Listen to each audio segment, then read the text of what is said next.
एक अल्लाह वाले बुजुर्ग का किस्सा। एक बुजुर्ग हज के सफर पर गए थे। जब वो एक जगह से गुजर रहे थे, उनके हाथ में एक थैला था, उसमें कुछ पैसे थे। अचानक एक चोर उनके हाथ से थैला छीनकर भाग गया। जब चोर काफी दूर निकल गया, तब अचानक उसकी आंखों की रोशनी खत्म हो गई। आंखों की रोशनी जाते देख उस चोर ने रोना शुरू कर दिया। जब लोगों ने चोर से पूछा, भाई क्या हुआ, तो वो कहने लगा, मैंने एक आदमी का थैला छीना है। वह कोई बड़ा अल्लाह का करीबी बंदा लगता है। मेरी आंखों की रोशनी चली गई। खुदा के लिए मुझे उसके पास पहुंचा दो ताकि मैं उससे माफी मांग सकूं। जब लोगों ने पूछा कि यह किस्सा कहाँ पेश आया, तो कहने लगा, फला नाई की दुकान के करीब पेश आया। लोग उसको उस दुकान पर ले गए और नाई से पूछा कि इस तरह का कोई आदमी यहाँ से गुजरा है, आप उसे जानते हो? उसने कहा, मुझे उसका घर तो पता नहीं, हाँ मगर नमाज के लिए वह आते जाते रहते हैं, अगली नमाज के लिए फिर आएंगे।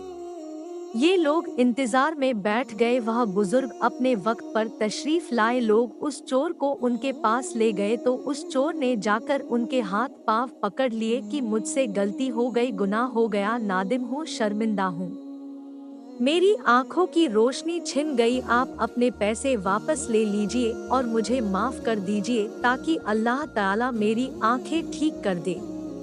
वह बुजुर्ग कहने लगे कि मैंने तो तुझे पहले ही माफ कर दिया है।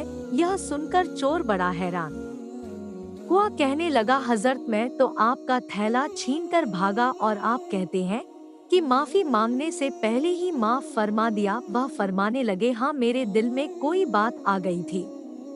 फरमाने लगे, मैंने एक हदीस पढ़ी जिसमें नबी अकरम ने फरमाया कि कयामत के दिन जब मेरी उम्मत का हिसाब पेश किया जाएगा तो मैं उस वक्त तक मीज़ान के करीब रहूंगा जब तक मेरे आखिरी उम्मती का फैसला नहीं हो जाता।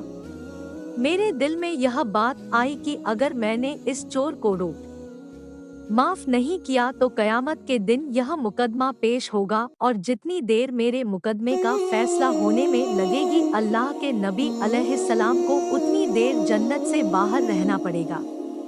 इसलिए मैंने माफ कर दिया कि न तो मुकदमा पेश होगा, न ही मेरे महबूब को जन्नत में जाने में देर लगेगी।